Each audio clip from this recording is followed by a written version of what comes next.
Hi, and welcome to EdVantage. I'm Professor Huntsinger, and today we're going to be talking about theories of racism and ways to combat racism.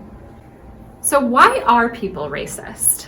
There have been a variety of theories proposed by both sociologists and psychologists and other disciplines for why racism occurs and persists. We're going to talk about functionalism first, as you may remember from earlier videos. Functionalism argues that in order for us to have a harmonious society and for race relations to be stable, new immigrant groups or minority groups must assimilate to the dominant society's culture. So, for example, learning the culture's language, absorbing the cultural norms and values, and downplaying their nation of origins culture. So for example, I talked earlier about my grandfather who was from Sweden, and when he came to the United States, he was very, very intent on assimilating to American culture. So he refused to speak Swedish, and he didn't teach his children any Swedish at all, which my mom now regrets. And he even learned how to eat like an American. Europeans hold their utensils a little bit differently. And so he trained himself to eat like an American, and he was fully intent on becoming immersed into American culture and leaving most of his Swedish culture behind. The culture of prejudice theory suggests that prejudice and racism is just inherent in society, and that we're constantly being bombarded by racist messages, and therefore we're swimming in racist waters and we can't escape these messages. So an example of differences in the media of how Black people and white people are portrayed was during Hurricane Katrina in 2005. So the Associated Press presented an image of a young Black man carrying bags of groceries and necessities, and the newspaper described the young boy as looting. However, a white couple in a very similar photograph carrying supplies from a grocery store were described as finding. So these subtle differences in language can alter the way that we perceive certain racial groups. According to conflict theorists, they're all about power differentials and inequality. And conflict theorists suggest that as long as there is inequality in society between racial groups and access to power and resources, there's always going to be conflict and social movements in society. So until there is true equality and equal opportunity for everyone, there's always going to be conflict, and we're always going to see social movements happen. The contact hypothesis is more interpersonal, and this theory suggests that contact between two different groups, two different racial groups, can promote tolerance and acceptance under certain conditions. So they have to share equal status, for example, peers in a workplace. They have to be committed to equality, and they have to share similar group common goals. So for example, if I never met someone of Hispanic origin before, and all of a sudden I have a new coworker who may be from Mexico, and we both are on equal status, we have similar ideas and goals, that can reduce my prejudice towards the Hispanic group as a whole. And finally, a reason for racism persisting can be attributed to what we call the scapegoat theory. And a scapegoat is basically the tendency to blame either an individual or an entire social group for one's problems or a country's problems. A process that often results in feelings of prejudice towards that person or group that the person is blaming.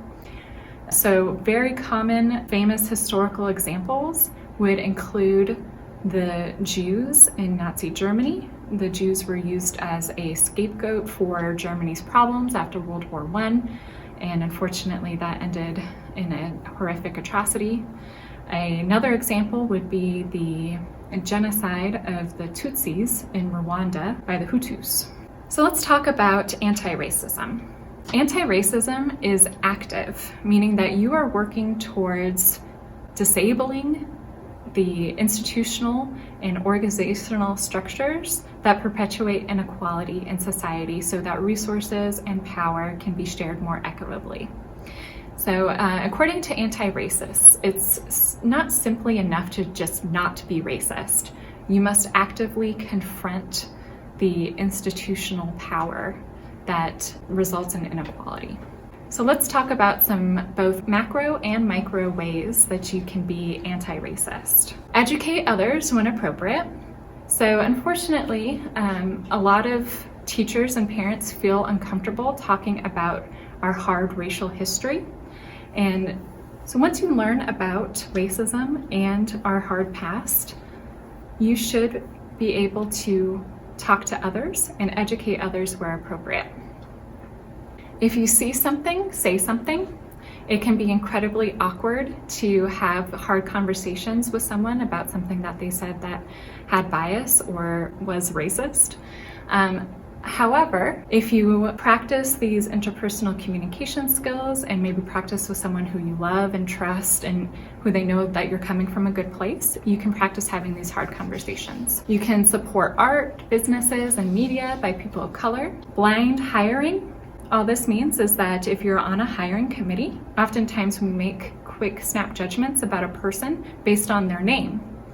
And so you can actually remove the person's name on an application before you start screening. And for the teachers and professors out there, blind grading. So what this means is removing students' names from papers before you grade to reduce implicit bias. If you get called out, it's uncomfortable to be called out for something that you said that was racist. It's okay.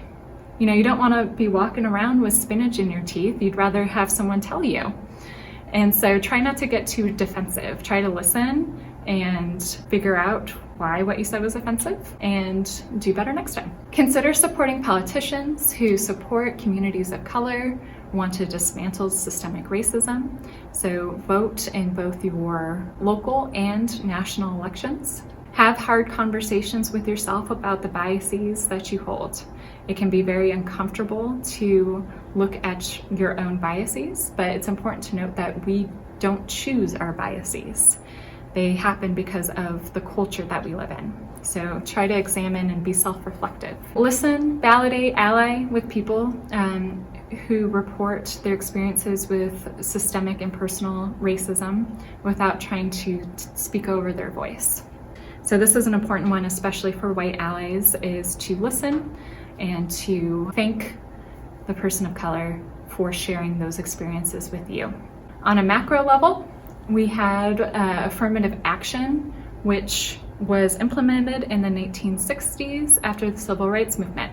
This is a very controversial policy intended to provide equal opportunity for people of color and women in terms of education and employment. So this is in federal contracts where people of color and women have been historically underrepresented.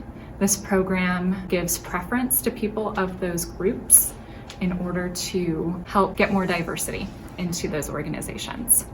Now, a recent affirmative action case happened with Harvard. Harvard was recently sued by a group of Asian American students.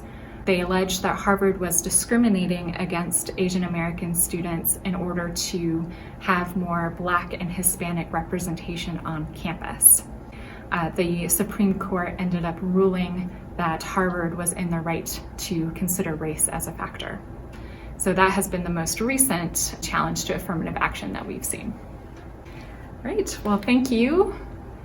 I want to end the video with a quote from Ijeoma Oluo, who wrote the book, So You Want to Talk About Race. And she says, "It's easy to think about the problem of racial oppression in this country is just too big. How on earth can we be expected to dismantle a complex system that has been functioning for over 400 years? My answer is piece by piece." I hope this video has helped. Thanks for watching. Please click on the EdVantage logo to subscribe. Thank you.